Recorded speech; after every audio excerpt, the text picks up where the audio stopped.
Hi guys, I'm Calamity Joe. Welcome back to a new video on the Calamity Joe YouTube channel. Welcome to the live stream. Right, we're live and it's giving me an EasyJet advertisement. Nothing beats a Jet2 holiday. Honestly guys, those adverts used to be everywhere in the UK. Those adverts, you guys have heard of these adverts for like a year. Jet2 Holidays adverts have been around in the UK for over a decade. They used to play all the time.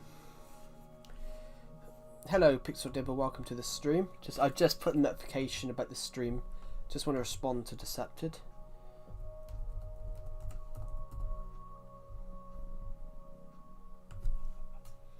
I just want to respond to Decepted's message in his hello Minecraft Z16, welcome to the stream. How are you Pixel Dibber and how are you Minecraft Z16? How are the two of you? This is my first stream of, well, it's not my first stream, it's my first stream on the new TV. If you guys recall yesterday, I ended the stream early yesterday because my new TV turned up. I'm actually getting thrown off at the moment. I'm actually thrown off at the moment by this new TV because it's HDR. It's got HDR, so this is making Minecraft's throwing me off because it looks so much more colourful. Welcome to the welcome back. It's good to be back. Pretty good, that's good to hear. Welcome back everybody. Let's just quickly go into this place because I would like to go sleep. Hello G4 Edits, welcome to the stream. Oh my nose. Welcome to the stream. Right, let's close this down. Do you know what? I fancy taking the long walk back. We're not going to take the path walk. We're going to take the island walk. How is everybody on this stream today, everybody?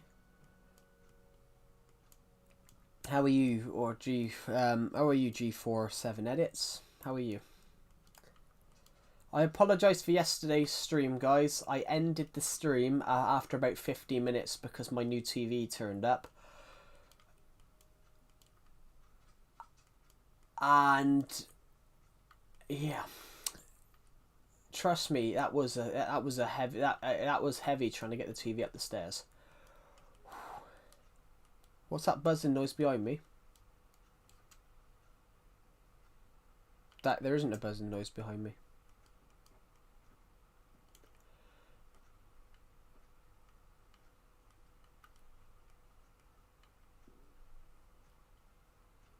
Yep, there isn't any buzzing behind me. There's a slight buzz. There is a slight buzz, not buzz, but noise. Hello, Skatepunk. Welcome to the stream. How are you? I'm really good. How are you? Right, we're gonna take a really silly path, guys, through the jungle. I'm gonna go this way because I know exactly where we are. I'm really enjoying the doll maker so far.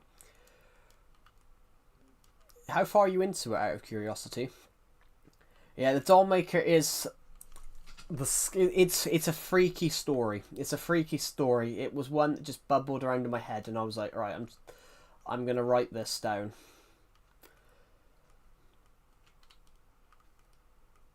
But I will tell you guys something. When I start writing a story, I sometimes don't know how it ends. What? Skatepunk has ordered my horror novel, The Doll Maker. Only on page 10, but because I fell asleep early last night. But today I'm planning on tackling more. Yeah, it's not a long story, guys. It's not a long story. There's only roughly about 20,000 words because I actually wrote it. I wrote it fairly quickly. It's the quickest novel I ever wrote. Because I had intentions of entering it into a competition, which I didn't win. But it's taking part that counts. Sorry, I like that. I also start a lot of stories without knowing the ending yet. Yeah, I know the ending. I sort of know the ending. I know where everything ends up. But when I'm planning a chapter, when I'm planning a book, I tend to not know what happens in each chapter. I tend to know what needs to happen by the end of each chapter. So when I was doing, you know, the Dawn of Planet stories, when I was doing the Attack from Space, I know at the end of chapter 1, Lord Zarod has to be somewhere near launching his invasion, preparing to leave Zaltron to go to the invasion of Earth. I know by the end of chapter 2, Agent 1 needs to escape Gingard. Yeah, the grammar's not 10 out of 10, yeah. I'm well aware of that. That's something that I intend on improving. I'm trying to improve on. My grammar has never been good. That's something I'm trying to improve on, guys.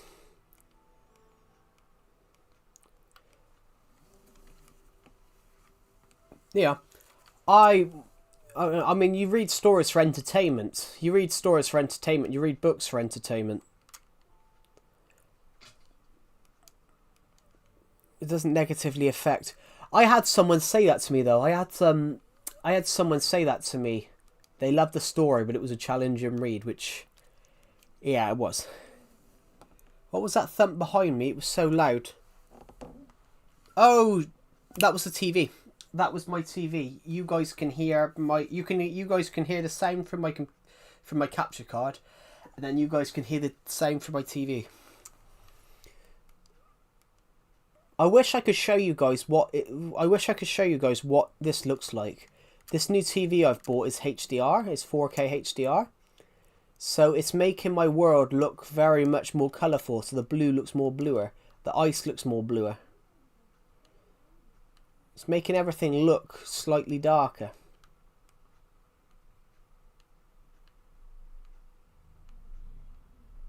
Which is a really interesting thing. Yeah, the Dollmaker, coincidentally, the Dollmaker is the last thing I've published. A setup tool would be cool. There isn't much of a setup, honestly. My desk, there isn't much of a setup. It's basically the switch on the desk, the laptop, and my mic. That's it. That's literally it, guys. I'm not... Plus, there's not much room. Like, I'm not in the big... I'm not rich, guys. So I'm not rich.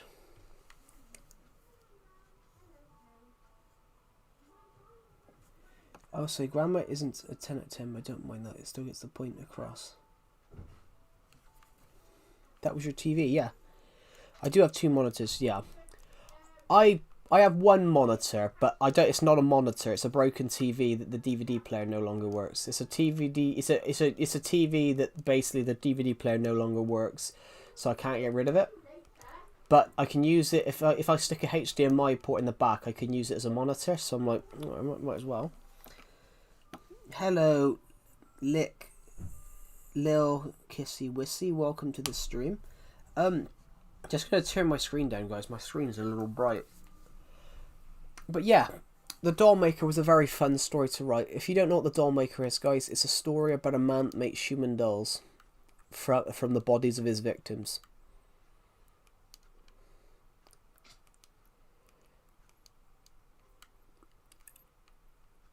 And it's something that I wrote last year, which I come up with the idea for a short film in 2024. But the idea wasn't there. So I scrapped the idea. I pitched something completely different. It's even better knowing it's by you. Oh, thank you. Yeah, you are the first sale of it. You should try and make a full map that's downloadable with labels for important areas. I want to do that. Well, I watched your stream. I did actually read the first chapter on stream on Halloween. That was, I think I did. Ironically, guys, I am working on a book. I was working on one last night. I'm working on a prequel to a story. Hello, the Lego Animator. I'm working on a prequel to the Attack from Dawn of Planet stuff. I'm writing a prequel at the moment called Genev. The Darkest Day, and it's a prequel. So in the Dawn of Planet stories, the Jeroboam Agency is very much top of its game. It's very much weak.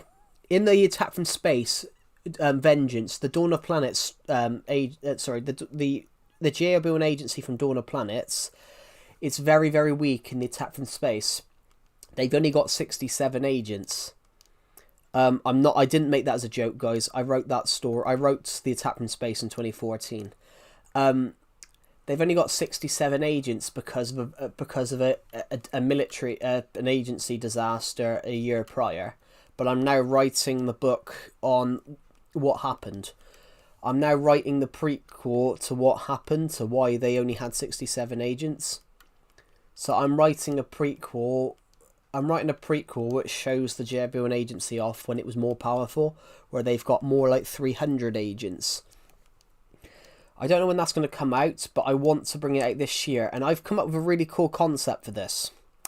I've come up with a really cool concept that it actually takes place somewhere between in the middle of Gathering Storm.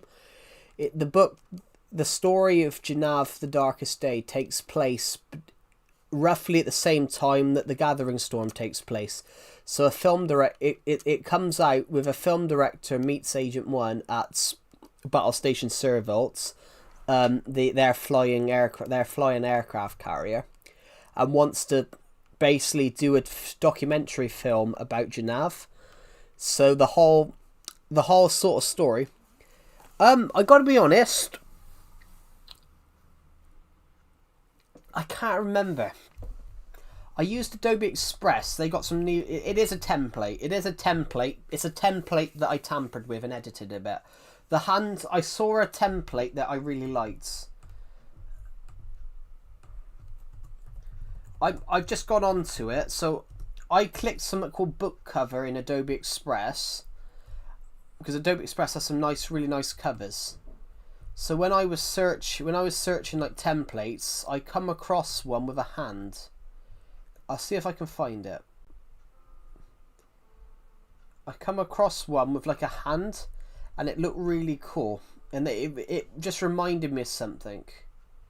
I'll see if I can find what it looked like initially. In fact, I'm just going to zoom my page out a little bit, because it's very zoomed in.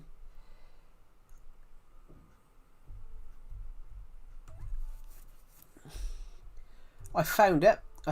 This is what it looked like initially. I'll put it into the writing chat, guys. I'll put it into my Discord writing chat. The writing discussion chat. The Dollmaker's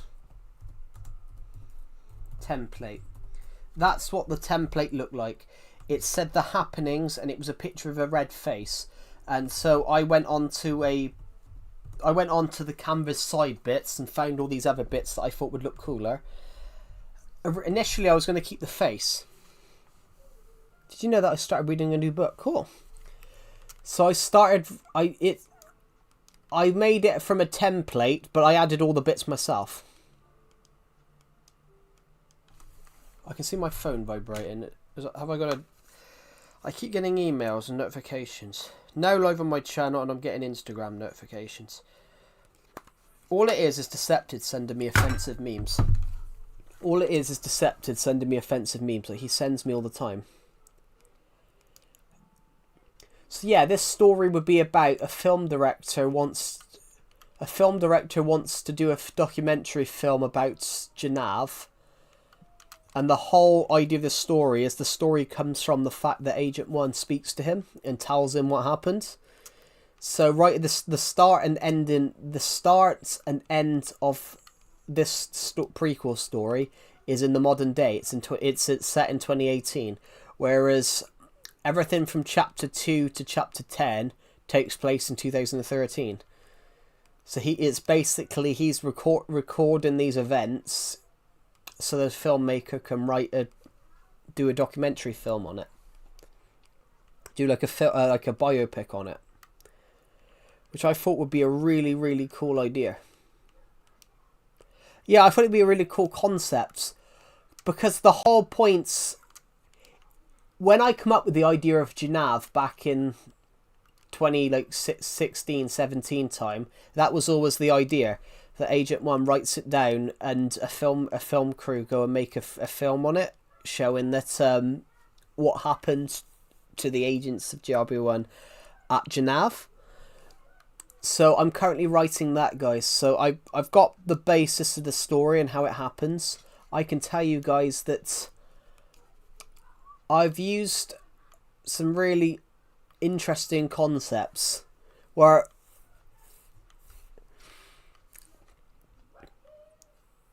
I want to know what happened to them. Well, it's subtly revealed. It's subtly revealed in The Witches of Glees what happens. It's subtly revealed in The Attack from Space and a few of the others. It's more revealed that it was an absolutely defensive it was a tactical blunder. It was a tactical blunder that's decimated the JRB1 agency, almost leading to its destruction. So that's what I'm writing at the moment, guys. I'm writing this prequel. I would love to have this prequel out soon. If I could write it, it's not going to be that long. It's only going to be about 10 chapters. I'd love to have it out by June.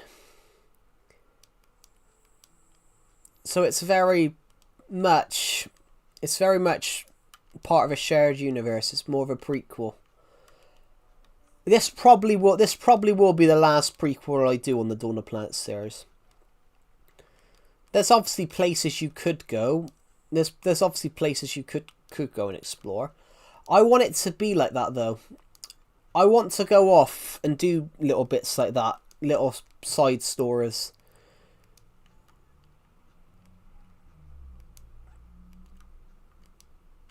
I do want to do that. I want to go off and do little side stories, so it's like increase the world, increase the lore.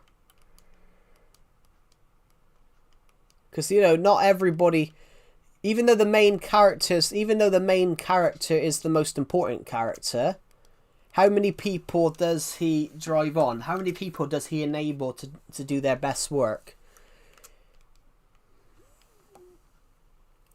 Yeah. I think I enjoy Minecraft because you know, it does get your creative stuff flowing. It does get your creative mind flowing. Is there a double chest? Good, we've got a chest here. My controller is being a bit awkward. There we go. Right, one of these. Want to place another one, and then we can. I didn't move then. Yeah, I think Minecraft gets my creative stuff flowing. But anything you can get in spot, you can do creative stuff from anything.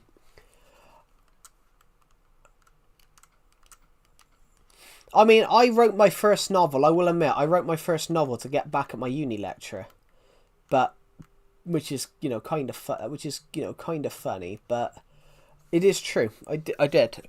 I wrote my first novel, guys, to get back at my uni lecturer for some really, really tight feedback.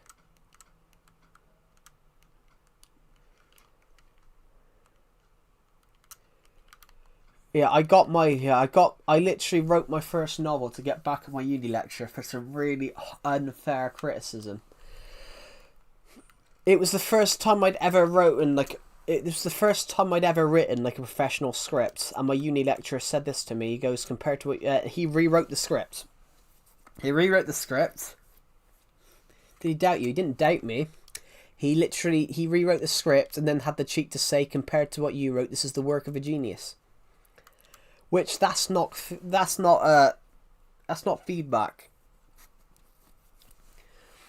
So that I will admit, I'm not someone that's going to punch someone in the face. I actually think if I punch someone in the face, if I punch someone in the face, I don't think my fist would do anything. I'm not a fighter.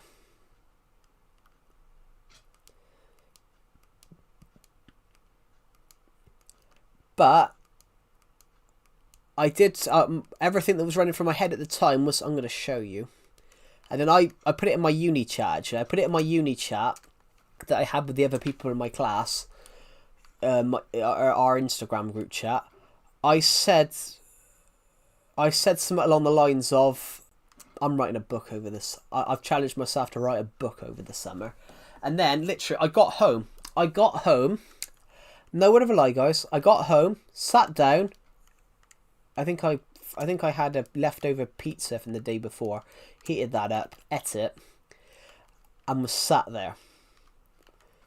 In 20 minutes later, I had the whole plot of Archipelago.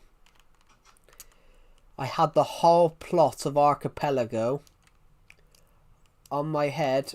I had the whole plot of Archipelago written down in 20 minutes. I went to come up with an idea, and I was like, right, we've got people on an island. They don't know how they got there, who they are. There's other people on the island that they don't know of, and they're gonna fight, and it will lead to a conflict. And they're gonna fight over the island. They're gonna fight over who controls the island, because you've got two colonies. You do two colonies of people that don't know who they are, how they got there, and they're just gonna fight it out. And I thought, but there's so many ways you could take that. Like you could take that into one has built wooden houses and the other one's living in tents. So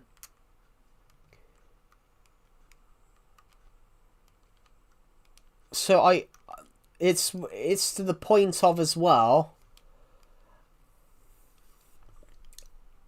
It's a really cool idea. Day 9, and ask him Joe for mod. I'm not giving any mods out at the moment, due to the fact that we've already got quite a few. But yeah, on a standpoint though as well, on like a standpoint, when I wrote the idea, I would call it a cross between, I would call that a cross between Castaway and Maze Runner. It's a cross between. I lost my mod status somehow. Oh, it's because I purged the mods. I do apologise. But I'm not Timmy about it. Yeah, I do apologise. It's because I purged the mods. I cut down how many mods we had, because we had about 10, and we had about 8 people watching. So I cut down to like 3 or 4. I may get Archipelago next. Archipelago is a different type of horror. I started writing a book 2 to Archipelago, and I just never got round to finishing it. It'd be 3 years in July since I started writing Archipelago. That was in fact, Archipelago is the only book I've never changed the opening. Bodies were slumped across the beach, with the bitterly cold waves crashing into them every few moments. And it's the only opening line I remember, apart from the attack from space. Obviously, there are many worlds out there, some red, some blue, and some that are dead. That's the only one I remember. I remember those 2. Oh, and obviously the doll maker. She missed the bus by the slimmest of margins.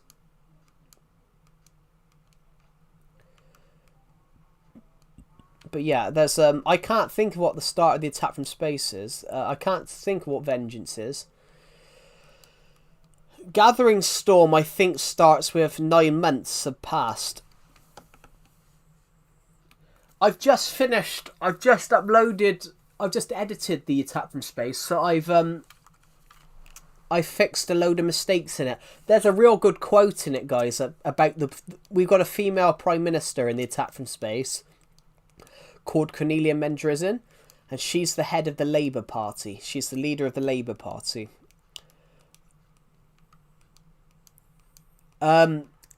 Cornelia Mendrizin says a real good line in the attack from space, where she says, I wanted to be a woman of peace, but fate has now decided that I must become a woman of war." And I love that quote. When I wrote that quote down, I loved it. I've got to go AFK a minute. I'll be back in a second.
I'm back, guys. I do apologise, I'm back.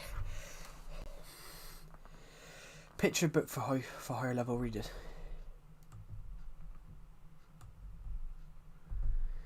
There's a lot of comments. Yeah, I was getting soup. Where do you go? Hello, Beavers. Welcome to the stream. Sorry, I went to go and get some soup, guys.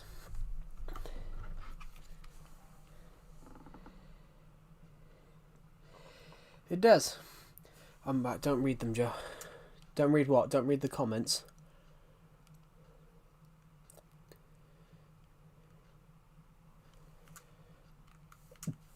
Welcome back, everybody. Sorry, I just had to go and get some soup. It's right by the side of me. Potato and onion soup. Homemade. Lovely. How's the new TV? It's good. I needed to buy a new one because like Disney Plus no longer worked, and I was paying for Disney Plus. I was paying for Disney Plus because obviously they have a lot of the films that I watch, like TV series and things. It does sound like a comforting meal. It is. It's quite cold. I meant to have like a big snowstorm come through soon. So, and it is cold. It is cold enough for it, and it is damp. What kind of soup? Potato and onion. Still number one in chat. New TV. Yes, I bought a new TV. It arrived yesterday. It should have come on Tuesday between 10:30 and 12. And it never turned up. It didn't turn up till 3:40 yesterday when I was streaming. But that's fine. I think you should have a partial refund if it doesn't turn up when it says. If it doesn't turn up on the same day that it's guaranteed to, I think you should have a partial refund. I think you should have like a partial refund because it hasn't turned up, and if it says, you know, arrives this day, it should. But the fact that it said arrives at 10:30, arrives at 12:30 a.m. Sorry, arrives at lunchtime, and it didn't turn up till 3 the following day.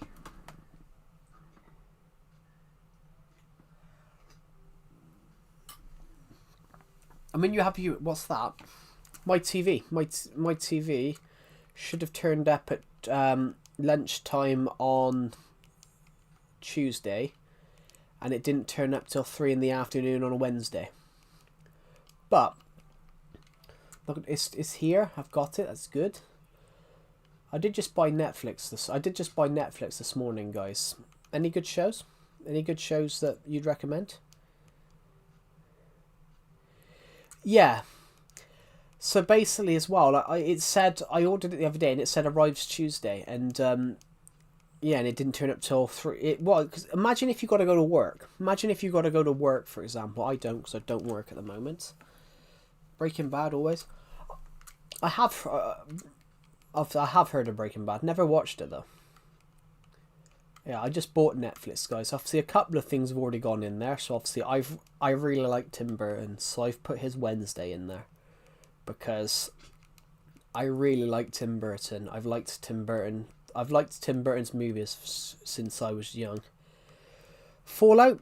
Well, Fallout's on Amazon. I watched the first 2 episodes of the first season. I just never got round to finishing it, but I think I was busy with uni.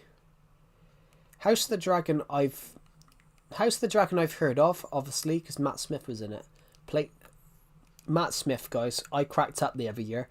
When House of the Dragon came out in 2022, people put Matt Smith down as a breakout star of 2022, when Matt Smith has had a 20-year career on British TV.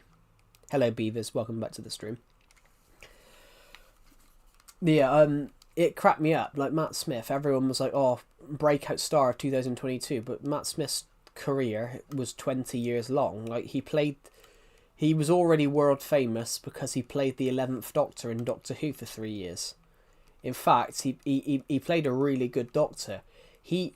There's a real good joke. He played the Doctor he played the Doctor youthful, very youthful, but old. So somebody says to his Doctor, How can one so young have eyes so old?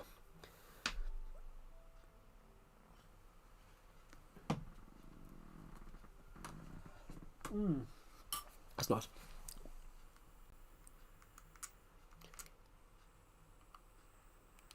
It's phenomenal. Like, phenomenal. Who the hell invented Epstein? Maybe Epstein. Jesus Christ. Jesus. I mean, there are phenomenal films and TV series out there. What's my favourite one of my favourite TV series in recent years was Man in the High Castle. That was on Amazon for 4 years. The detail that they did on that show was amazing. Is that what you're talking about? Yeah, we were we were talking about Netflix. Ironically, I've just bought Netflix, and I was basically asking for TV recommendations, but Minecraft Z16 mentioned House of the Dragon, but Matt Smith, who played the 11th Doctor, was in House of the Dragon. Yeah, Doctor Who was a great show. Doctor Who from 2010, Doctor Who from 2005 to 2017 is peak TV. Peter Capaldi, Matt Smith, and David Tennant. How do you make it an actual link? I've been complimented on the way I speak. Who are watching clips? I'm not watching clips about Doctor Who.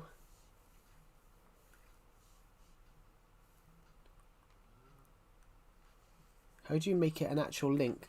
So when I put a link in the stream, it's because I can put links, but I've made it so people can't put links because I was always worried about people trying to get other people's, IPs and things like that. I was worried about that.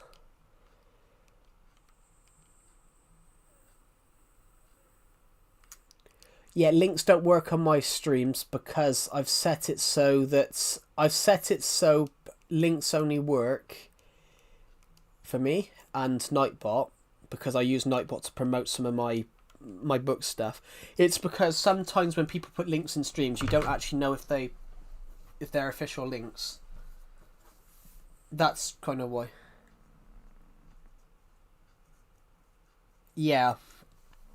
That's why I've made it so you can't post links on the streams.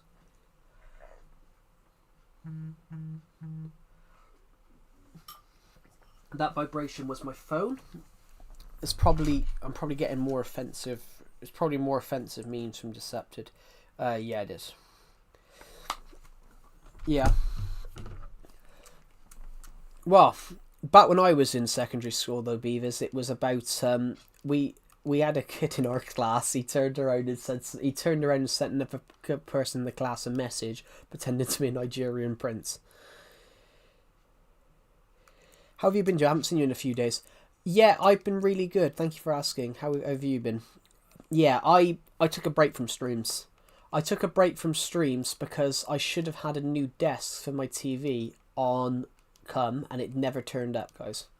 So I've had to have it resent. So I was always not going to stream these last couple of days, guys, because I should be doing manual labour, which I'm shit at.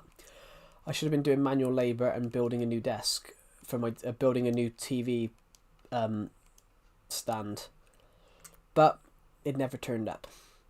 I'd ordered the new TV come. I just don't have the stand. Oh, you're a silly person. I'm not a silly person. Oh, was it hard to set the TV? No, it took me 10 minutes. I'm really good at that stuff. That stuff like setting up TVs, video game consoles and things like that, it takes me minutes. Literally, this TV to set up was just it was literally plug the plug in and screw the legs down. And I had a screwdriver in my desk because of something I'm not going to say.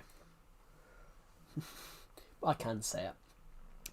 My sister's got a broken TV in her room that's not worked for 2 years. I don't think I am quite silly though, guys. I am very silly. I am silly, which there's nothing wrong with being silly. Most of the ideas that I build are silly, But yeah, so my sister's got a broken TV, guys. It's connected to the wall, and it's broken because she threw the TV remote at it 2 years ago. But it's never been taken down. So I've got a screwdriver waiting for her to go out tomorrow, and I'm going to take it off because it's broken. It's not going to work again. That's the stupidest thing ever, though. She was worried that she had a worry that what happens if you throw a remote at a TV. So when she has a worry, she tests that worry out. So she threw the TV remote at it, and what happened? It broke.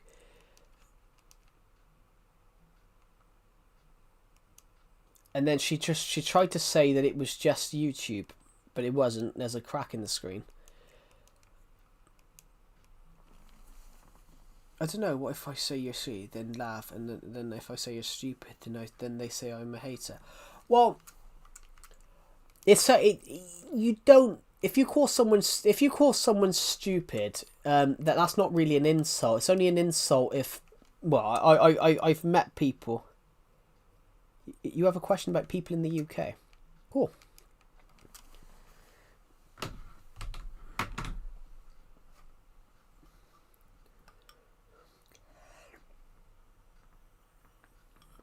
I think we invented rock music. I think we invented rock music with like Queen and things.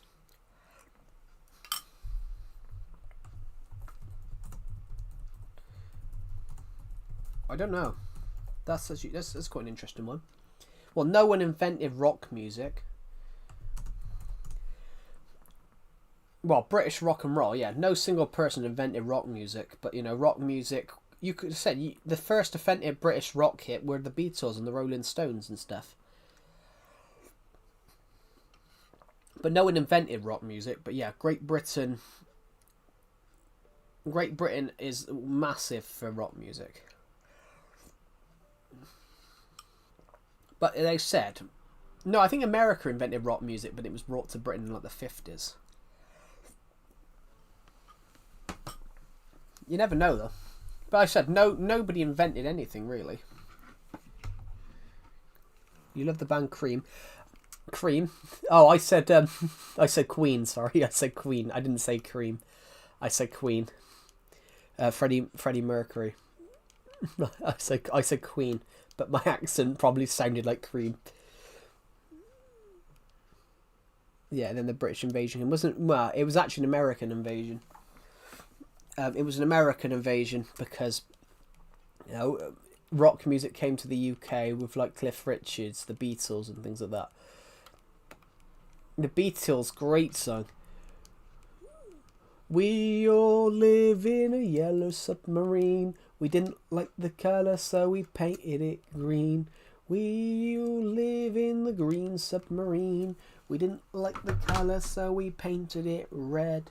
We all live in the red submarine. Unfortunately, it wasn't waterproof, so now we're all dead. We used to sing that when I was in school. We used to sing that, but when we all live in the green submarine.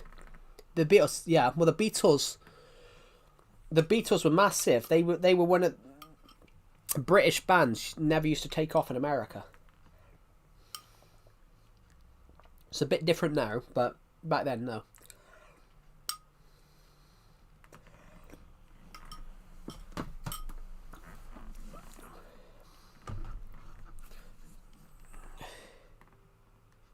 Never heard of the British invasion. It's a big deal for the way the music industry developed in my culture.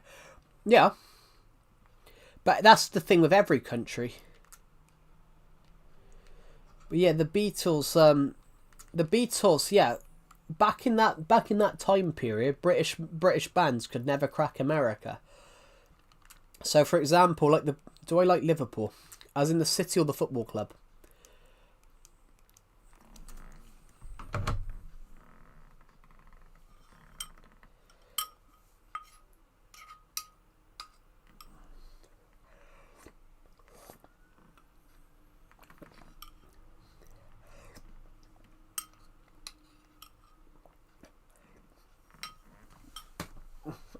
I don't like Liverpool. But there's a very certain reason. Yeah, I don't like Liverpool Football Club. There's a very certain reason, though, because I'm an Everton fan, and Everton and Liverpool are literally city rivals. Liverpool Football Club is generally Everton's biggest rivals because Everton and Liverpool are both from Liverpool. So I like Liverpool in the city, as in, because that's where my team are from, but I don't like Liverpool Football Club because they are literally the noisy neighbours. Why don't I like Liverpool FC? Because I'm a massive Everton supporter. So when so I get a kick. I get a kick when Everton win and Liverpool lose. That's just my opinion, guys.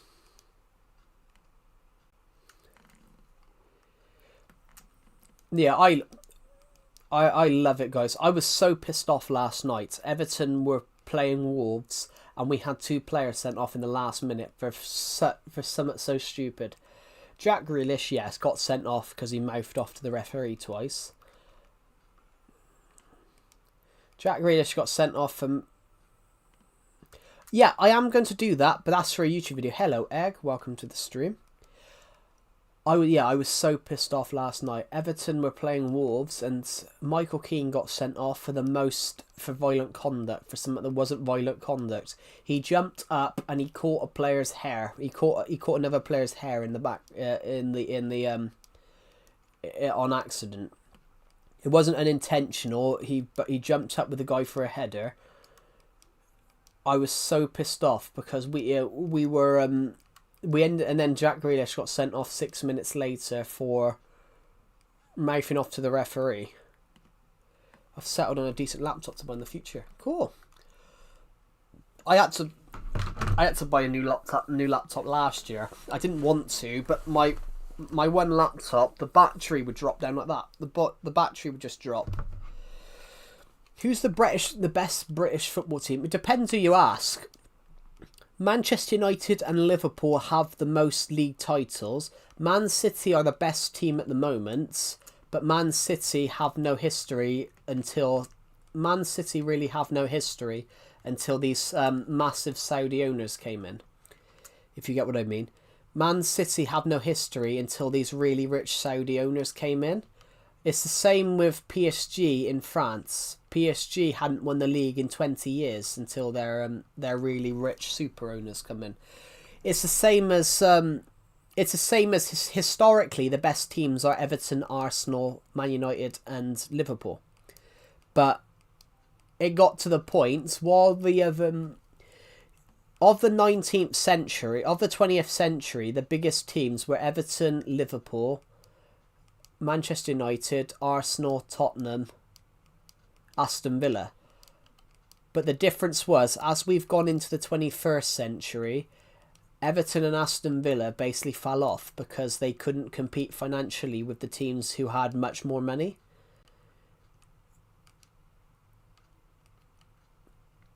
It's the same as Everton have just got a new owner, Dan Friedkin, an American owner. He's got more money, so Everton might be able to challenge. But, like, you can't challenge Newcastle now. Newcastle might not be doing very well at the moment, but Newcastle's owners have a combined wealth of 600 million. When Brentford and Brighton have a combined... Brentford and Brighton's owners have 200 million. Which is kind of tight. That's deeply unfair, though. You've got a team that has... It's got a team that can put 600 billion in, and you've got a team that have only 200 million. Yeah, but they're not on top. They're not on top. They've just got really ridiculous rich owners. The thing is, though, Newcastle is owned by something called the investment fund. So they're not owned by a business. They're basically owned by a country.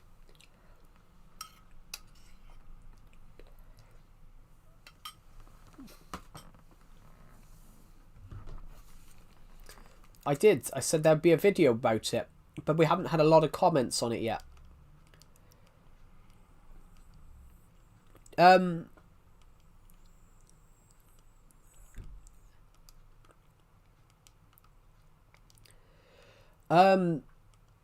Yeah, they're talking about, what is it called?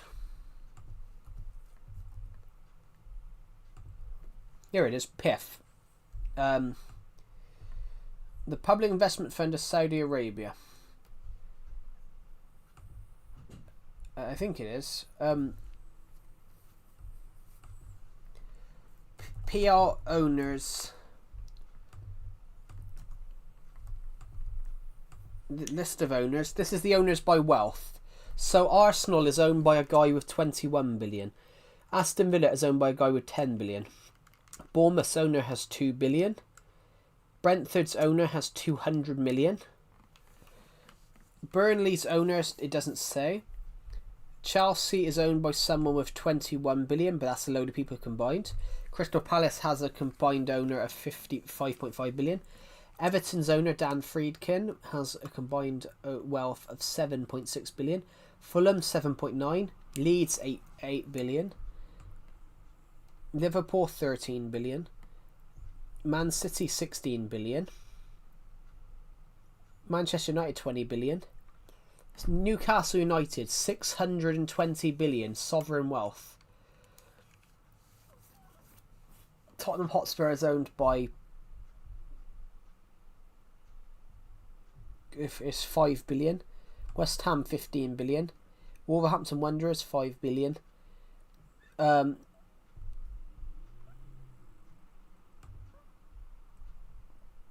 you know what the really weird bit is? 64% of Sunderland is owned by a 28-year-old businessman. New Sunderland 2.1. That's just how tight. Imagine how tight that is. Yeah.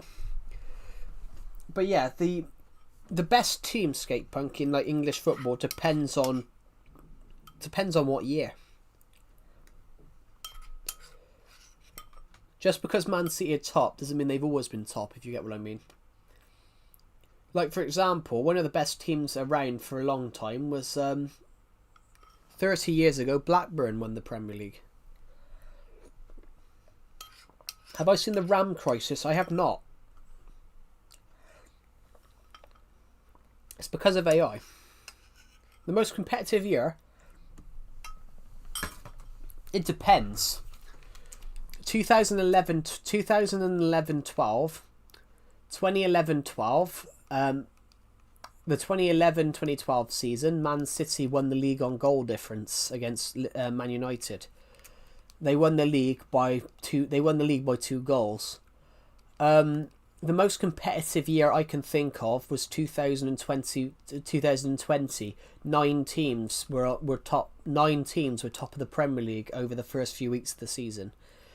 Everybody from there was 9 points. There was 8 points between everybody. In fact, this year's quite tight. So, for example, Everton drew last night, so Everton have 29.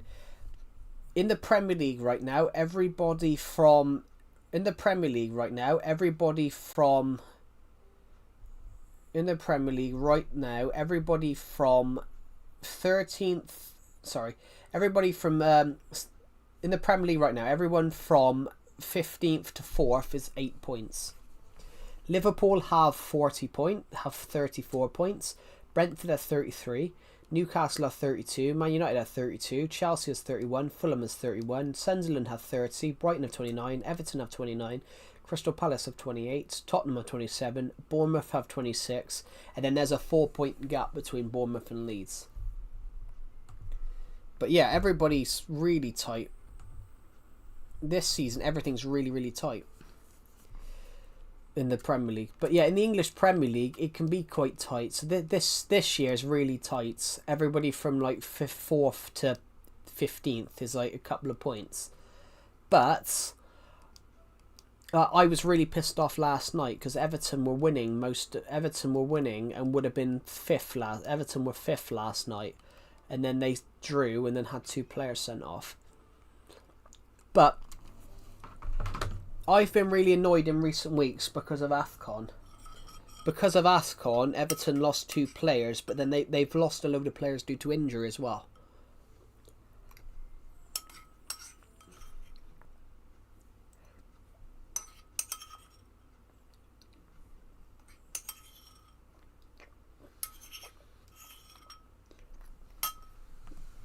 It's a good match though.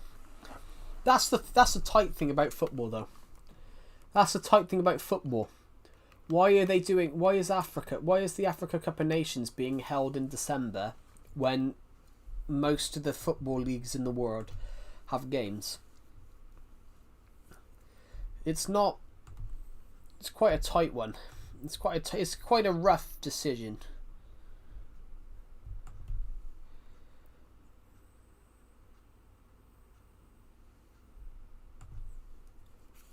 But, it's one of those.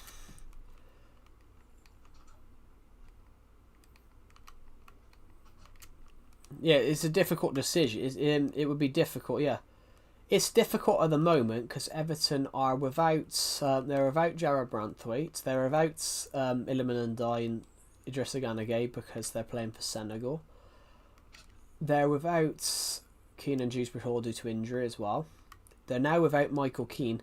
They're so stretched at the moment. They played an 18-year-old. They played an 18-year-old in midfield last night. They're so stretched last night. They played an 18-year-old in midfield and he played really, really well.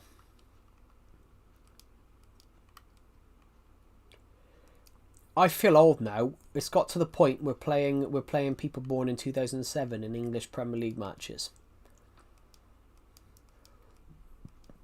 That made me feel very, very old. We've started playing people born in 2007 in Premier League matches. I felt really old a couple of months ago. Arsenal played a 15-year-old called Max Doman. I saw that he was born December 31st, 2009. I was 7. I realised that they played a player that was 7 years younger than me. I'm like,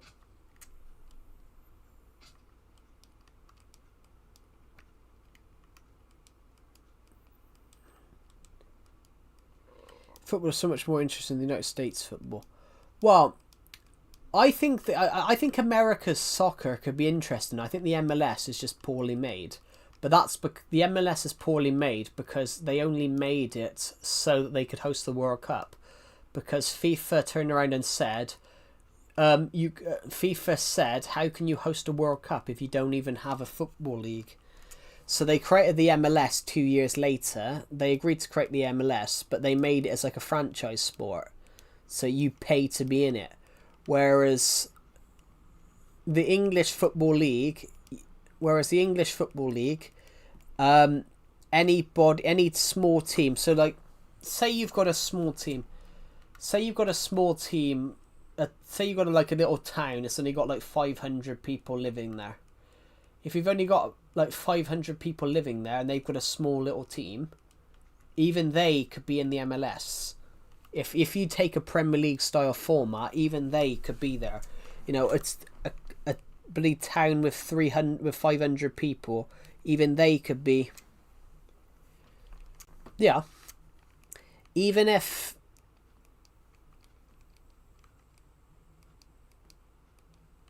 I mean, it's not really known for use. Honestly, guys, my dad played grassroots football for 30 years.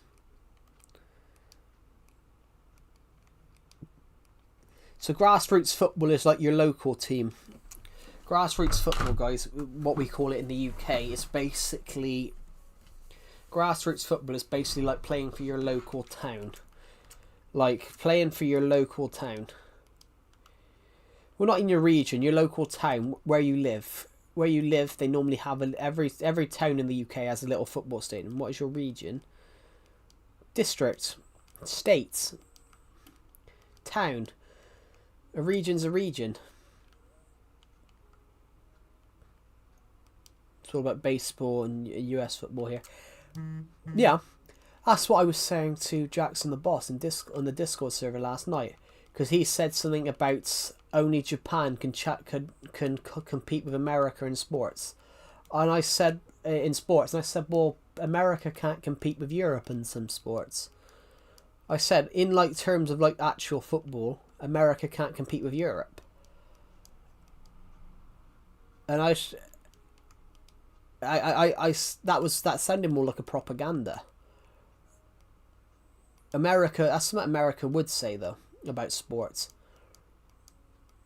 I mean, you call it a World... You call the whatever... What do you call the baseball? The World Series? Oceanic teams. Yeah, I mean... sports is an amazing thing. I think America could be a great footballing nation, like soccer football nation, if they actually made the league, changed the league and made it more. Yeah, but that's the thing though.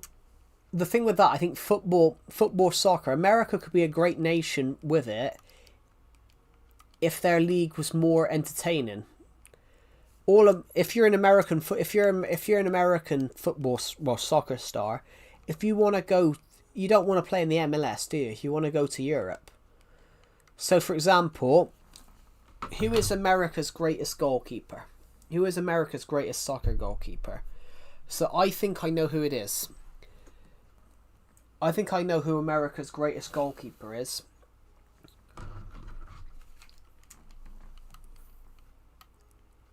And I think it's Tim Howard. I think America had one of the world's best keepers in Tim Howard. If you guys remember him, you probably should though, guys, because you know he was America's #1 keeper for like 15 years.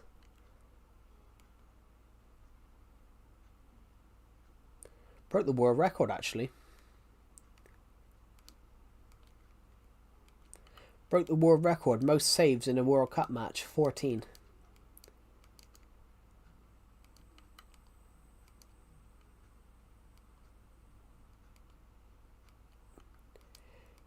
Yeah, America. I think America did have one of the world's best keepers at the time. It's in Tim Howard, if you guys remember him.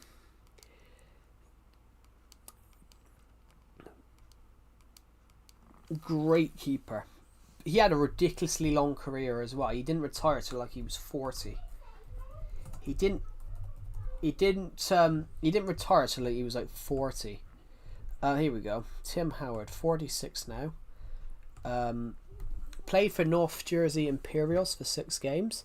Played for Metro Stars for 5 years. MLS Pro 40 loan, 1 game. Manchester United 4 years. Man United 4 years. Everton on loan. Everton 10 years. Played for Everton. He did play for Everton for 10 years.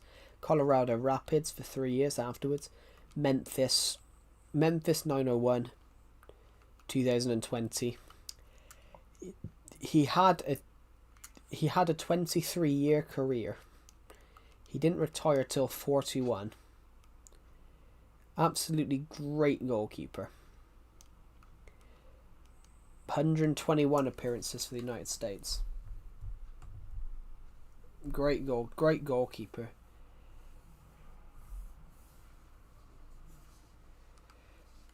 You never know. Yeah, Tim Howard scored for Everton for 85 yards. He did a goal kick. He did a goal kick and the ball bounced. He did a goal kick and the ball bounced. The wind took it. It bounced over the goalkeeper and into the back of the net. But he never celebrated. Because he didn't feel like. He never celebrated because he didn't like the fact that the wind took it. He claimed he would have celebrated if it had been under better circumstances. Do you know, I think they actually lost that match as well.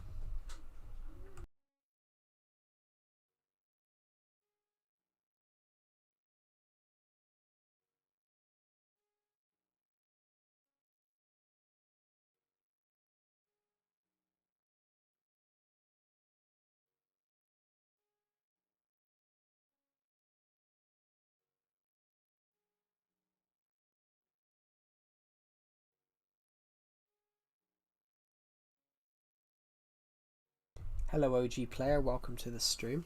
Calamitив is very calamitив. Bye. It's alright, I only muted myself for 2 seconds to read something. What should I build, guys? We should build something. Ooh, I need to replace this brick. Can I go down here though? Can we survive going down here for a second? It'll probably take me a while. Well, building up a channel normally does take a while.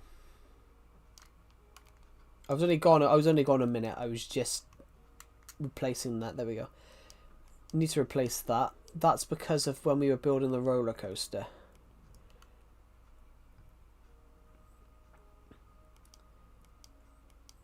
How is everybody on this stream?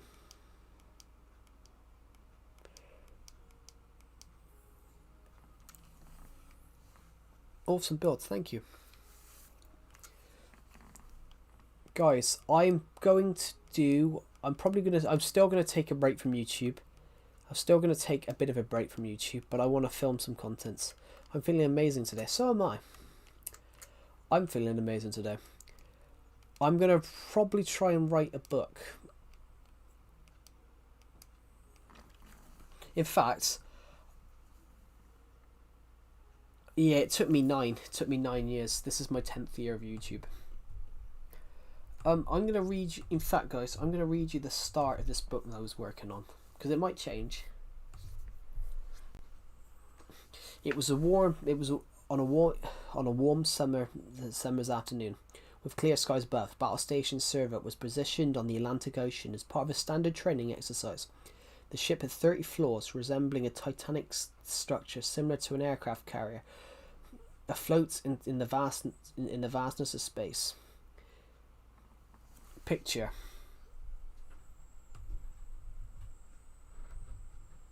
There we go. Just want to change things in it. Do you want to change something in a minute? Picture a massive aircraft carrier with layers stacked to the sky, capable of sustaining an entire world within. It had large propellers on the sides for vertical takeoff, which could be turned off when the ship entered space. These powerful engines were positioned on both sides of the ship, catering to both its earthbound and its celestial journeys. A complex runway system spanned on the one side, underneath 20 floors, creating a hive of activity below. Floor 2 spanned about 500 feet and had many quarters for the station people, around 50 to 60 quarters per floor. The main entrance was designed with an open space and a water fountain. The canteen on one of the floors buzzed with activity. The clatter trays mingle with soft hums of conversation, while the savoury scent of roast meats and fresh bread wafted through the air. Steam hissed from the vats of kelp stew, adding to the live atmosphere.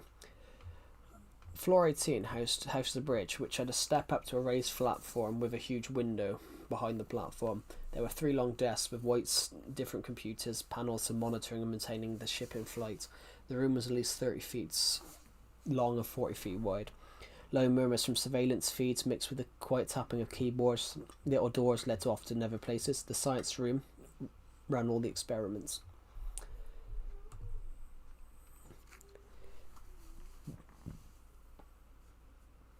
There we go. Yeah, so that's what I'm working on. I'm working on a prequel story. I feel bad. I haven't used Servo. I haven't used the battleship in that story. The battleship in that story, I haven't used it enough. It's basically a floating fortress. Agent 1's floating fortress. That's even what they call it in the story. They don't actually call it that, but it's just a nickname. Will you go on for YouTube for long? No, I'm just going to take some odd breaks over the next couple of weeks, so maybe like 2-3 days. Because I need one for my sanity. Not my sanity, guys, I'm joking, but I've gone 3 months. I've gone nearly 5 months streaming every single day. So I need a... Joe, how do you get so cute? I'm not. I'm actually really ugly. I did shave my beard off, guys. I shaved my beard off. It took me half hour. I needed a hedge trimmer and a mower. I'm joking. It felt weird though. It did feel weird. It did feel weird. It did feel weird afterwards. The amount of itching. The amount of itching I had afterwards because my body was so used to having the beard. Can I get the leftover hairs from your beard? Unfortunately, it went down the toilet. It felt weird because I hadn't shaved since August. So I hadn't shaved in like 4 or 5 months. I hadn't shaved since like August, so I hope you don't go for good. I'm never going for good because I love this YouTube channel too much. I love this YouTube channel and I love everyone that watches these streams too much. I want to do more video content this year as well. I want to do more video content this year, so I'm probably going to film a lot more this year. I stopped filming as much because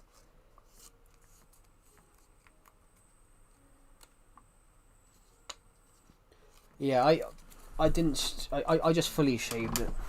I died in my hardcore world, yeah. I don't do hardcore, but I die all the time. You're one of the good ones, man. Oh, thank you. Yeah. So there's a couple of things I want to do this year, guys. I've got a couple of books I want to write.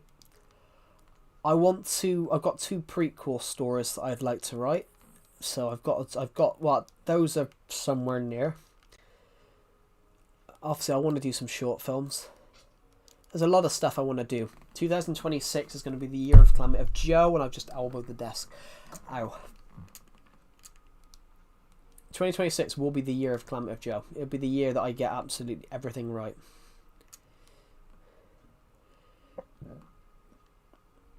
Yeah.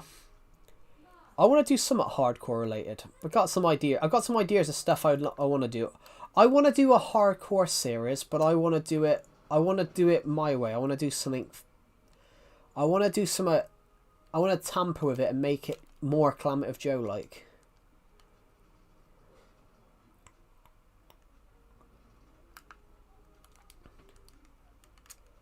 I want to make it more Climate of Joe like.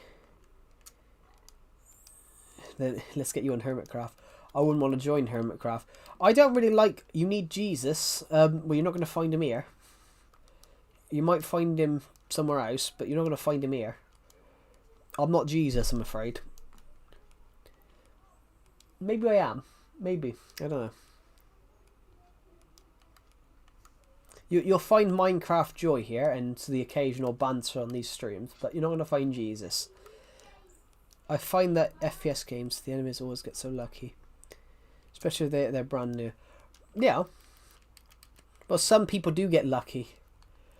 I've never had much luck. I never really get much luck, so you make your own luck.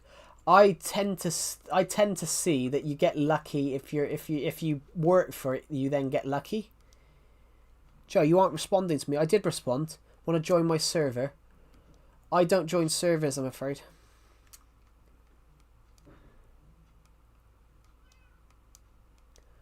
You're not a fan of Hermitcraft. It's not that I'm a fan. I've never really watched it properly. But I prefer... When you talk about like big YouTube channels and things, and they're like Minecraft series, I prefer to do my own thing. I prefer to do things when I've got more creative control over what I can and can't do.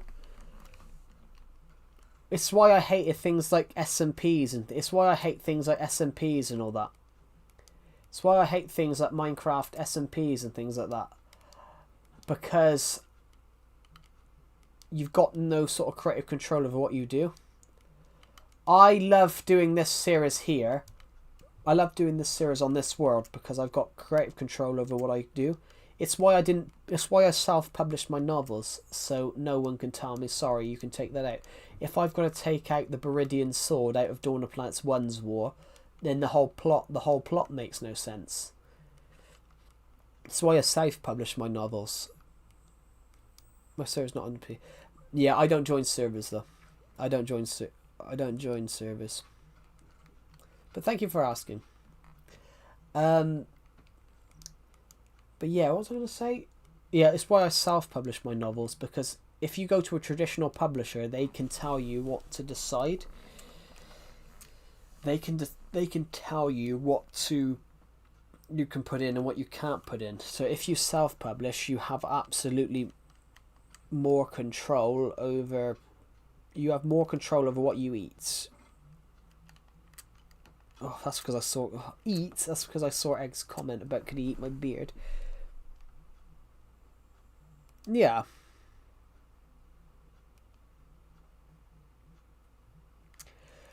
Yeah, it's like that's why Stampy didn't do it. That's why Stampy refused to be part of the Dream SMP. He turned it down. He turned it down like 4 or 5 times, and he said something along the lines of, "I wouldn't want to do it because obviously because he wouldn't have any creative control over what he could do, but also he also didn't like."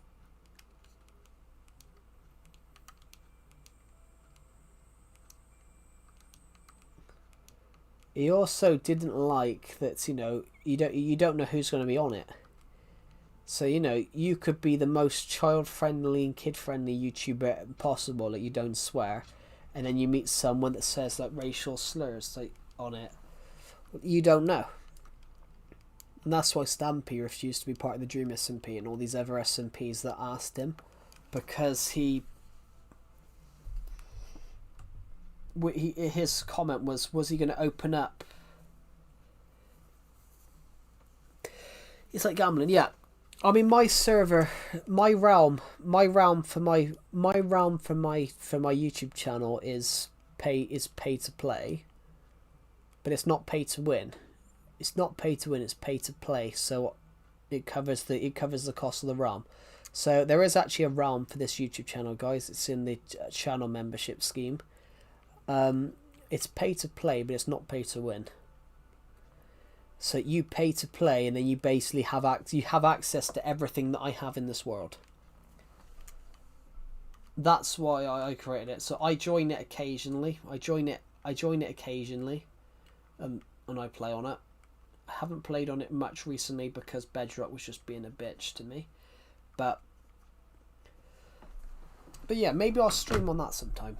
Maybe I'll stream on it. I've had a load of people ask me it for free though, and I can't do that. BBC presenter forced to sleep in studio.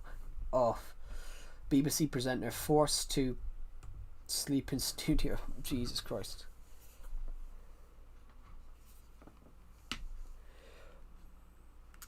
Yeah, I'm not against collabs, but it's got to be beneficial for both of them. So, I mean, like collaboration videos. I think collaboration videos have to be beneficial for the both of them. They have to be beneficial for chance. Goodbye, OG player. Have a good rest of your day. Yeah. Collaboration videos have to be beneficial for both the beneficiaries.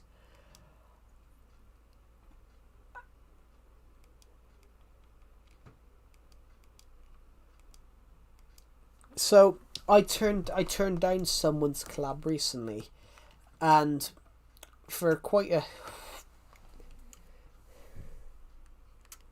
yeah. But it's one of those as well. I had a YouTube channel ask me for a collab recently, and they only had 2 subscribers. So I was sat there and I was like, do they want? Cause I obviously I said no straight away because I don't like collabs that much. But I didn't give them the real answer, the real reason why. Because there was nothing in it for me.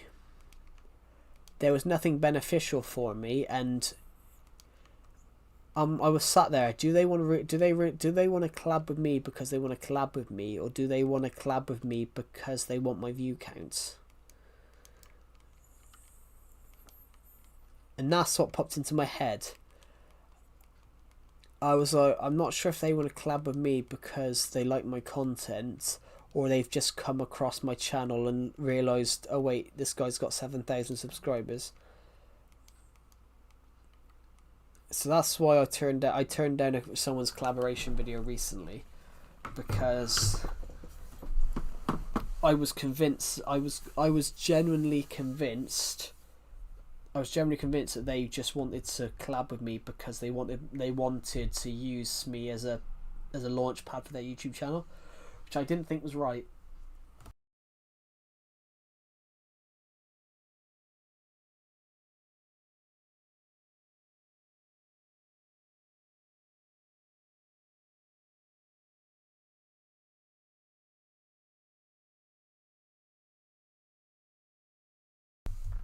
Do you guys...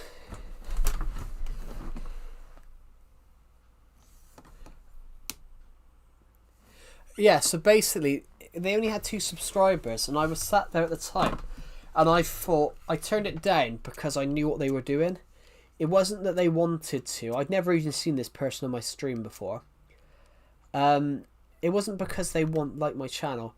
It was because they saw that I had 7,000 subscribers, and they were looking to use me as a way to promote, as a way to obviously build up their channel, which there was nothing.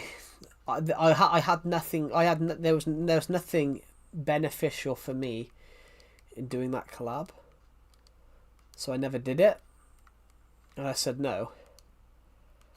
If someone gave me a really cool idea for like a collab video, then yeah, I probably would. But they didn't give me anything.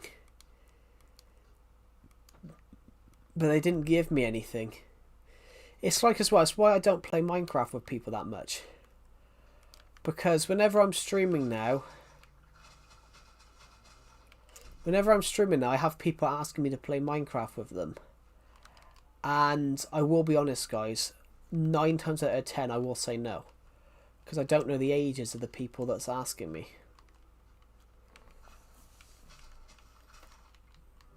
Because I'm not going to say yes to playing with someone that's like 11. I'm not going to say yes to any of that.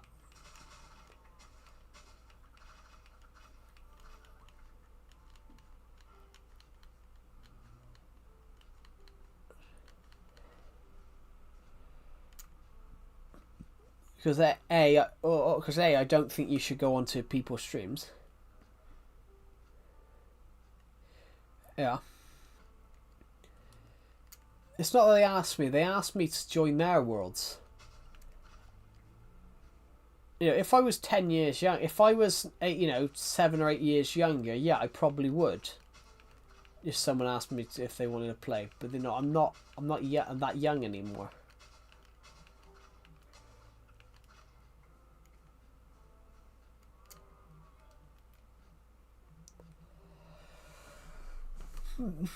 But it's an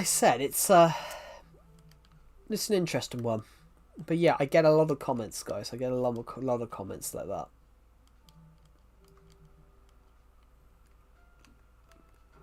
In fact, I had one recently, actually. And it said something along the lines of, when are we going to play Minecraft together? I'm like, who the fuck are you?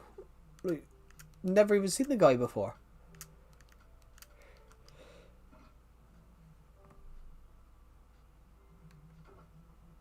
That is true, but I can't. I can because technically I don't have a job at the moment, because the one that I applied for that I matched all the criteria of, they never reached out. They never got back to me. But yeah, I mean, luckily I am getting sort of paid by YouTube for a bit. Hello, Carlos. Welcome to the stream. But yeah, the comments that I get now, guys. Oh, sorry, hear that, Joe? It's alright. It's alright.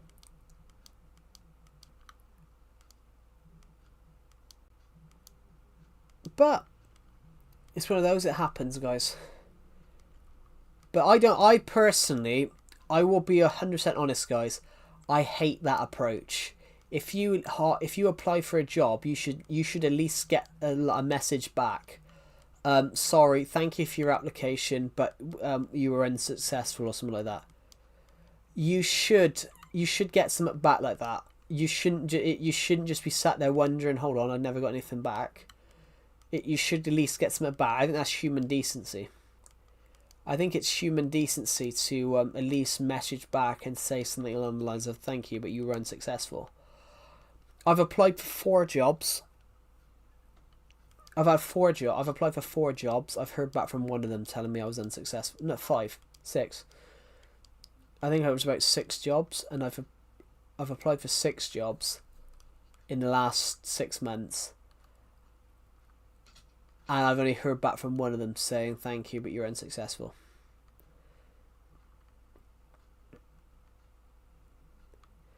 The one that responded back would have been a nice job because it would have been outside all the time. I'd have probably lost weight. It would have been being outside all the time filming. So, but it would have resulted filming and working with animals. So it would have resulted with filming animals. So that would have been quite a nice job. But I didn't get it. I probably would have lost weight because I would have been outside all the time.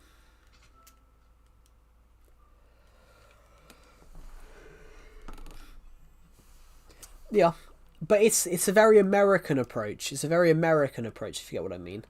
The UK used to be very different with that.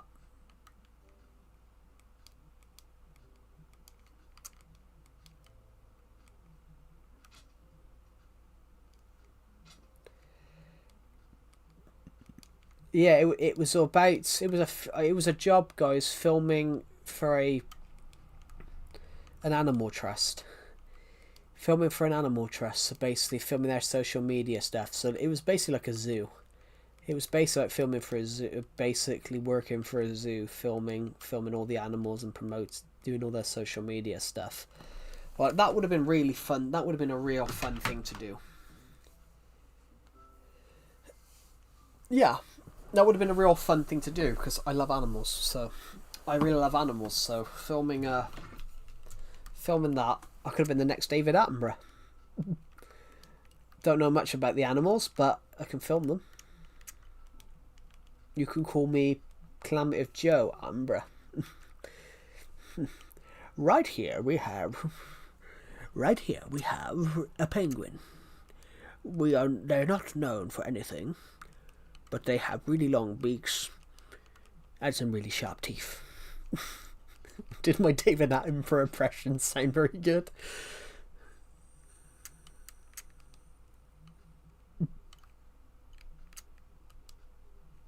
If you guys don't even know who David Attenborough is, you probably should though, guys.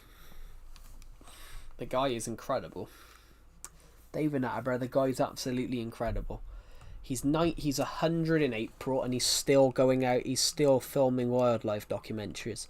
He's been shooting wildlife documentaries for for 60 years, 70 years. The guy's 100 in April, May, and he's still shooting stuff all the time. Incredible. Will he freeze his balls? Nobody will know. That'd be a real cool TV show, YouTube show. YouTube originals. Calamity of Joe around the world. I'm here in the North Pole and my dick is freezing. But we're not here. We're not here to see me freeze. We're here to see a penguin.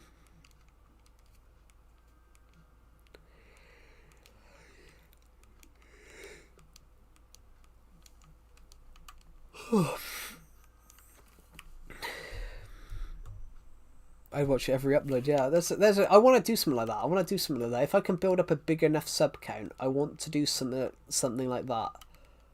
I want to shoot a short film. I want to shoot like a really high budget short film, and just upload it to YouTube, and then of course it'd be free, and people sit down, watch it, and think, "What the fuck? That was free." Have I ever seen Fearless and Far on YouTube? I haven't. No. But there are other things I have seen probably similar. I used to love Top Gear, and they did something really stupid in that. They went to the North Pole. They found the magnetic North Pole in a car, and some of the ice they drove across was like a couple of inches thick.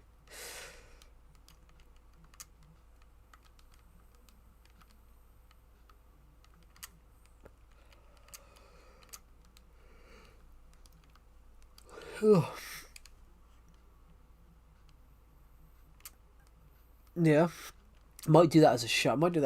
In the future. Calamity of Joe. I want to do a show called Calamity of Joe's Weird Britain or something like that, and it's just I don't know, the world according to Calamity of Joe, and it's basically just me going around the UK to really shit name places.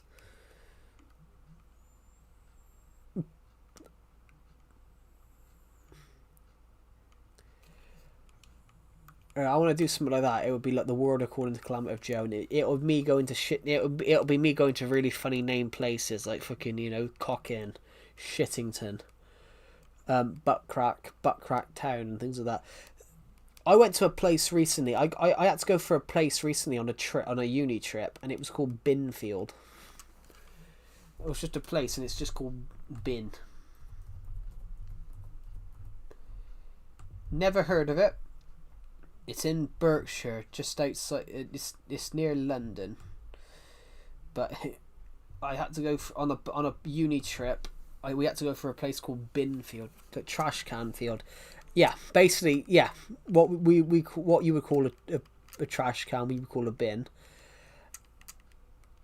or a trash bin, rubbish bin. But coincidentally, they were once called dustbins. A football manager that took over at Leeds in the 1974. He told Brian Clough. He told the Leeds players to take all their pots, all their pans, all their medals, all their trophies, all their caps, and throw them in the biggest fucking bin they can find because they've won them unfairly.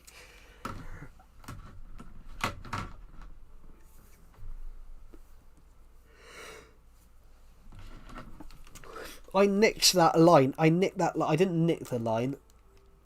I liked that line, so I used something similar in my book, Dawn of Planets 1's War. When Agent 1 becomes the head of the armed forces in Dawn of Planets 1's War, because Leeds have won that by like diving and cheating. Leeds were known for being quite a dirty team back then. Yeah, back then Leeds were known for being quite a dirty team. So they were nicknamed Dirty Leeds. Basically, Brian Clough was very much a gentleman in a way. He was very much a gentleman in a way. Like he believed that you won football leagues by being. He believed that you won football leagues and football titles and trophies by being fair and being honest and winning them fairly. He didn't think Leeds had won it fairly. He didn't think Leeds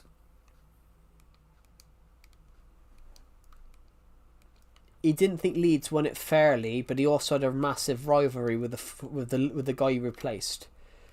He had a massive rivalry with the football manager that's replaced him because Brian Clough was the manager of Derby in 1967, and Derby was at the bottom of the championship. What is now the championship, so Division 2. Brian Clough was managing Derby in the division below, and an FA Cup match they were drawn against high-flying Leeds.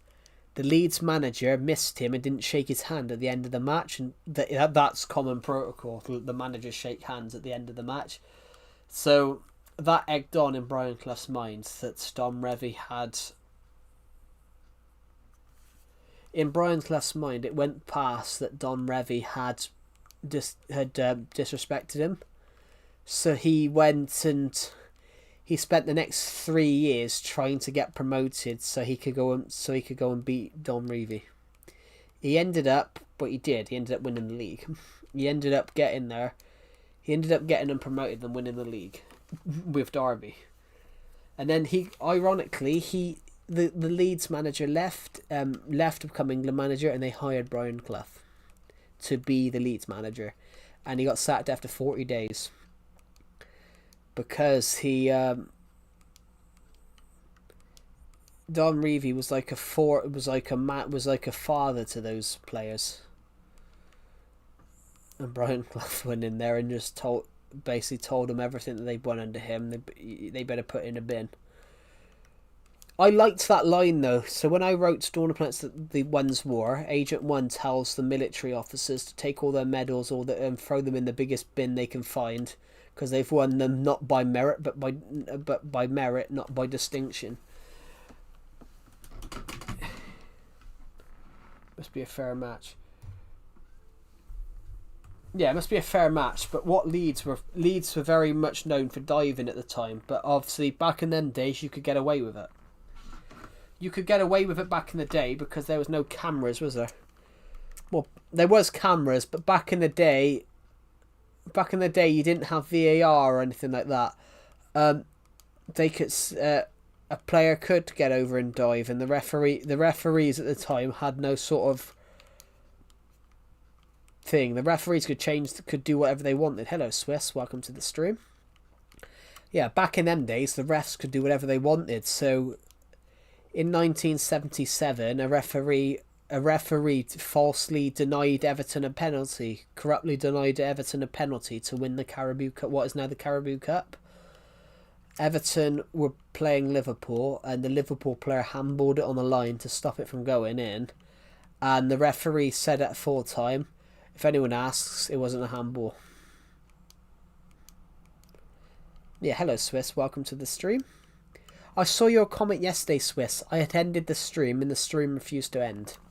I saw your comment at yesterday's stream. I'd ended the stream, and I found out 4 hours later that the stream hadn't ended. I do apologise. I apologise to everyone on that regard. I thought the stream had ended yesterday, and it didn't. Which is why it was buffering, guys, because officially the stream had ended through my capture card, but not through my screen. So that's why it was just... that's why it was all like that. Hello, Oraway. Welcome to the stream. Yeah, so that's why, guys, the stream played up yesterday. I ended the stream after 50 minutes. I heard this guy say Pele. Now, Pele was really good. You know, Pele was playing some of the world's best players in the World Cups and just absolutely dominated. That's like saying Ronaldo's not good because he never played anybody good. That's like saying Ronaldo scored against Andorra all the time because Andorra doesn't really have a very good football team. But yeah, Pele was a very, very good player. The guy bagged 1,300 goals. Yeah, what had happened is I had ended the stream through my through OBS, but YouTube had decided to... YouTube kept it up. So the stream wouldn't have continued anyway, guys, because I tore the wire out the telly. I tore the HDMI wires out my TV because obviously I was replacing the TV. I was taking the new TV out and putting it on the desk. Fuck me, that was really heavy carrying it up the stairs. How's the TV? It's good. It's good.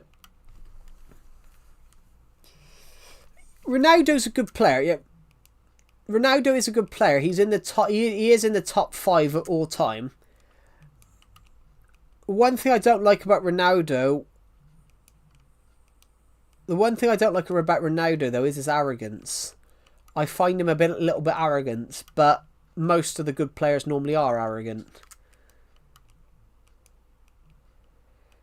Yeah, that TV, guys. I had to carry it up by myself. That TV was so thin heavy up the stairs. The cardboard box makes it heavier. The cardboard box made it heavier, but it was fine. Messi, I don't know. I think they're both as good as each other. I don't think you can say who the best football player is. Because, you know, could Messi and Ronaldo have played when George Best played? Because I think Messi and Ronaldo, if they played in the time of George Best, I think George Best would have been classed as a much better player than the two of them. Because I don't think Ronaldo and Messi would have been able to cope with football back then.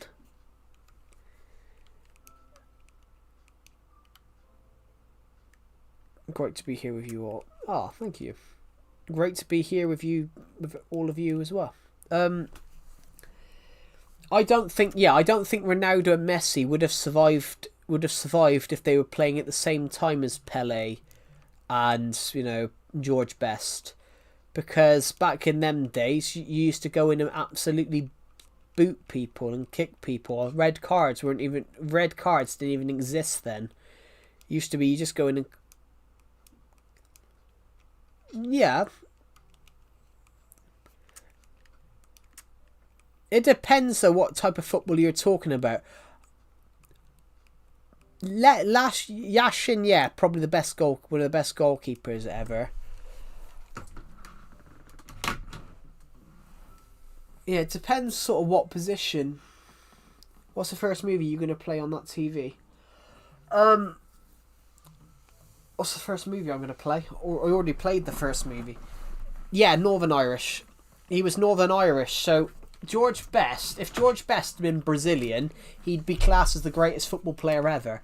But because George Best played for Northern Ireland he never really got anywhere. He never played in a World Cup, I don't think. He might have played in a World Cup. But George Best, because he was from Northern Ireland, he never really got a chance on the world stage in the World Cup. If he was born in any other country, if he was English, Brazilian, you'd call him the greatest player of all time. Yeah, he was Northern Irish. Now, in fact, in 1968, Pele was asked who's the greatest football player ever, and Pele. In 1968, Pele was asked, "What does it feel like?" Pele was asked in like 1969, 68, "What's it like to be the best player in the world?" And he said, "I don't know. Ask George Best." Because Pele, as far as Pele was concerned, he thought George Best was a better football player than he was. Because Pele was very, very humble. A lot of these football players nowadays aren't. But yeah, Pele was very, very humble.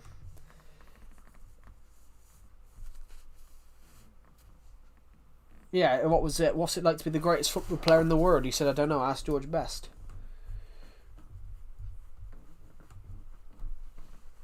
He fought.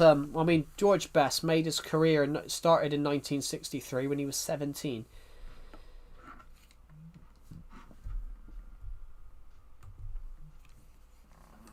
That's a great and a superb, honest answer. Yeah, because as far as Pele was concerned, he thought George Best was a better football player than he was. It's the same as Pele was asked in 2000. Pele was asked to rank the top 100 football players, and I don't think he included himself.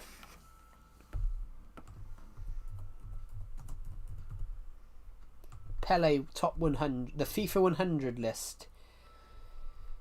The FIFA 100 list was defined by Pele, so he put Gabriel Batista, he put Herman Crespo, Alfredo Di Stanio, Mario Kempes, Maradona. He put a few over Carlos Alberto, Cafu. He put Junior. He put himself in there. In the top 100. But he put Roberto. He put a lot of Brazilian players.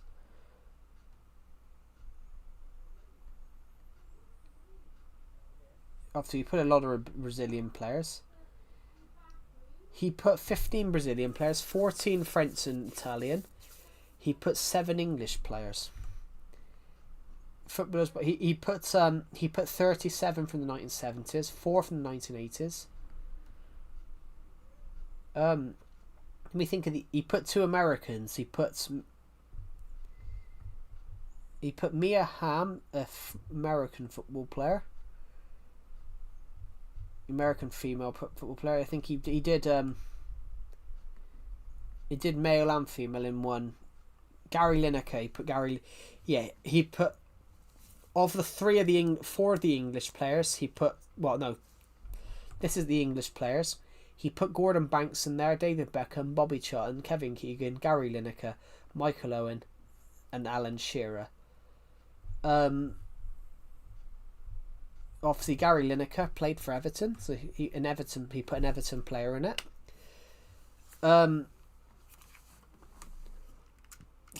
Gary Lineker was crazy. The guy played 41 times for Everton and scored 30 goals from 41 games. That was it. Gary Lineker, great player. 95 goals for Leicester in 194 games. 30 for Everton in 41 games. 42 for Barcelona in 3 years. 67 goals for Tottenham. Then 4 for a Japanese or Chinese team. Japanese. Naya Grampus. Great player.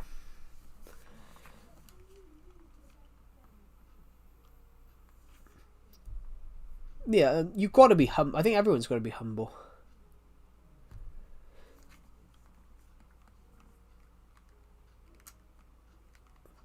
I think you've got to be. I think you've got to be. You've got to be humble.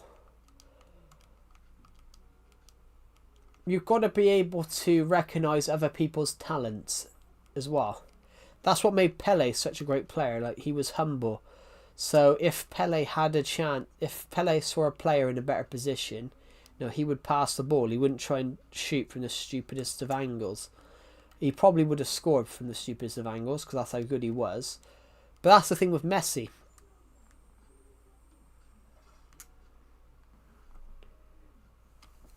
Boo England, W America. You're inhaling popcorn. It isn't because they're so salty and buttery, but you can't stop. Well, they do set. Shit. I'm gonna have to break emerald blocks with my bare hands. Oh God, come on. Ow, my arm. Oh Jesus, I stretched then and I've hurt my arm. That's not very good.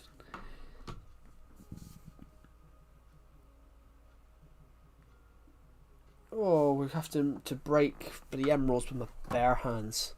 He breaks emeralds with his bare hands.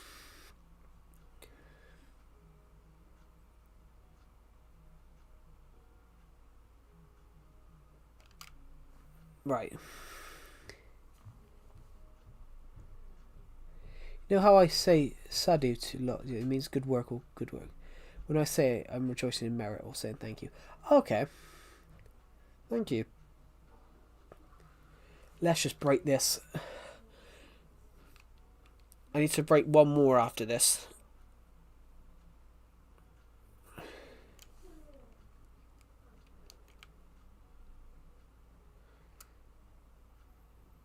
Sounds old. It sounds at its core. Yeah. I'd have a pickaxe, but I put my pickaxe away because I spent yesterday's stream chopping trees down.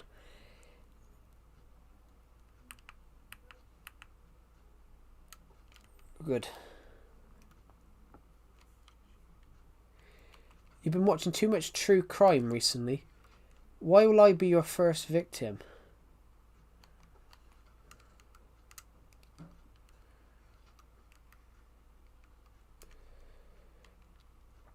Why will I be your first victim? Is it because I'm short? And I seem like an easy picking to kill?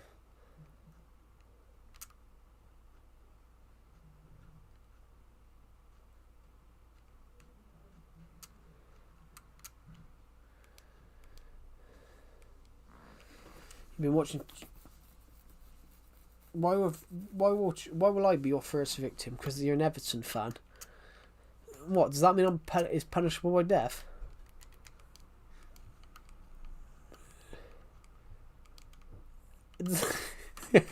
How am I punished? How is that punishable by death? Is it a crime to be under 6 foot or something like that? Is it a crime to be under 6 foot? Is it a crime to be overweight and be an Everton fan? Because Joe, you're nice and plump. Oh, plump? Oh yeah, I am. Technically, I'm overweight. Yeah. I wouldn't say I'm nice though. Well, of course I'm nice, guys. You've got to be nice. I never said death. Oh, that's not too bad then. I'm joking. I don't watch true crime. Well, I do occasionally. I watched I watched one on Netflix with a friend of mine. Well, he shared his screen on Discord. Yeah, I know what true crime means. It's one of those. I don't like watching them. He isn't fat. He's just round. Have I ever told you guys the story about the kid in my class where basically the teacher, we had a substitute maths teacher, and he walked in and said, "Fucking hell, you're all round." That's what he said to us. Like, Joe isn't very fat, he's just spherical. No, literally, we had a maths teacher. He came in and said, "Fucking hell, you're all round," and he just said that to all of us. And ironically, the fattest kid in our year weren't even in. And we were joking, yeah, well, Lewis is. A guy in my class went, Lewis is all round.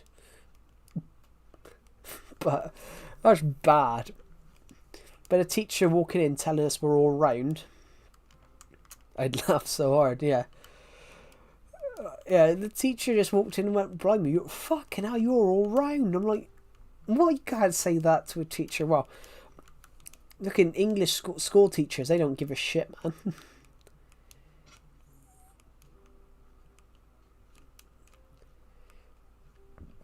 Oh, guys, I ever told you the teacher that taught us to smash in badminton? We had this eccentric teacher. We had this eccentric teacher. He goes, "Today I'm going to teach you the smash," and he smashed the fucking basketball so hard it hit me in the face. Sorry, not the shuttlecock. We were doing badminton. "Today I'm going to teach you the smash," and he does the bloody.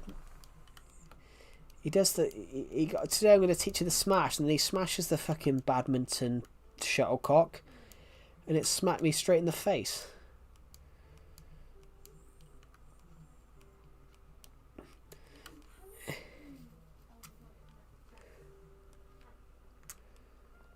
I have no idea.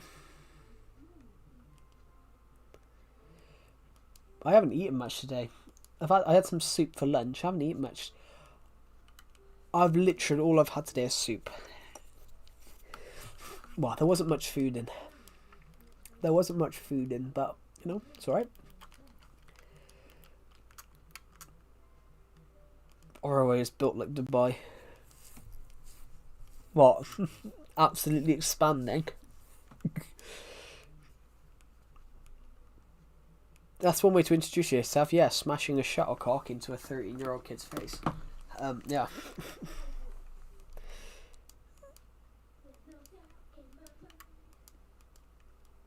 I mean, it is a city that's vastly expanding. But... sorry. Listen to Swiss saw that. I teed it up. If Joe was a city, he'd be London. He's big. He's big, dispersed, and cultured. Interesting. That's a bizarre comment. Yeah, what was I going to say? But yeah, it was a weird one. We had a kid in my school year, in my history class. He decided to get under someone's leg. He decided to get under the table and start grabbing our legs as a joke. We had this substitute teacher, so this cover teacher, as you might call him. And he went, "Fucking hell, we got a gay Harvey Weinstein." I'm like, and this is when the cancel Joe, fat phobic. He called me a fat loser. I'm fat. It's available. I'm fat. It's okay. It's okay to call someone fat if you're fat.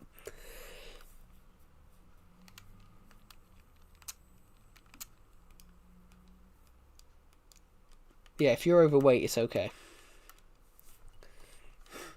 The only Pringles I should get is the only Chris I should get is Pringles, guys, because eventually my hand's gonna be too fat to fit in the tube. Sorry. Oh, I love that joke.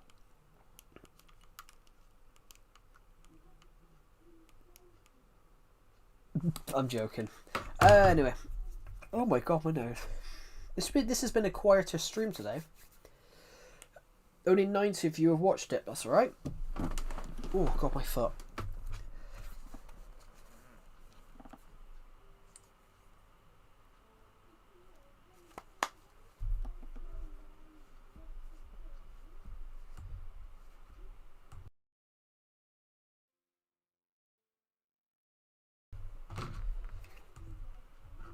I'm going to head out. Just want to say this. This is fun as always. Thank you, Joy. Hope the rest of your day goes well. This stream isn't going to be on. Pringles are the shittiest shit chips ever. I love a couple of them. I love the prawn cocktail, salt and vinegar, and I love the Texas barbecue flavor. Apart from that, like sour cream and some of the other ones are awful. I had one in France actually called Emmentail, and they were really, really nice.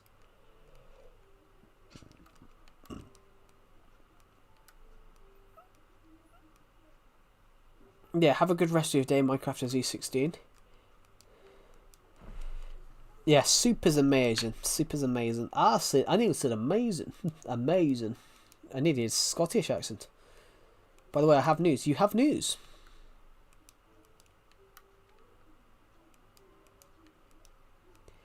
I have news. Oh my god, my head.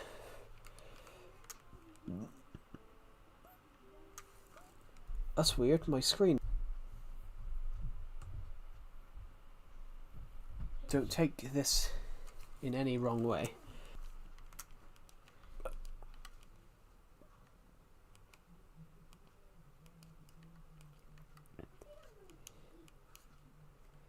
Stream. Yeah, well, I won't take it the wrong way because I don't know what it is. I can't take it the wrong way.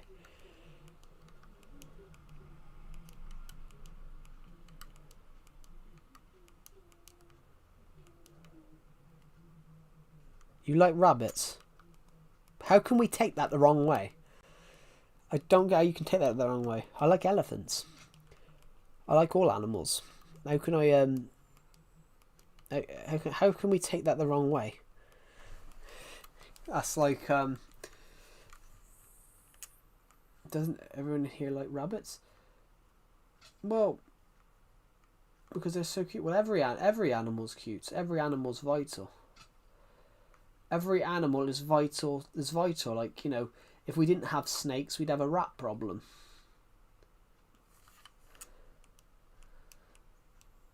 We all know squirrels are alien invaders. Have you guys ever seen what Al Murray?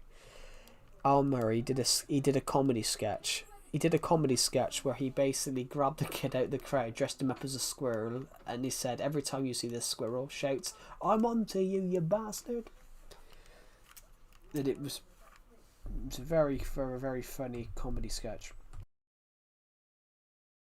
I'll be back in a second.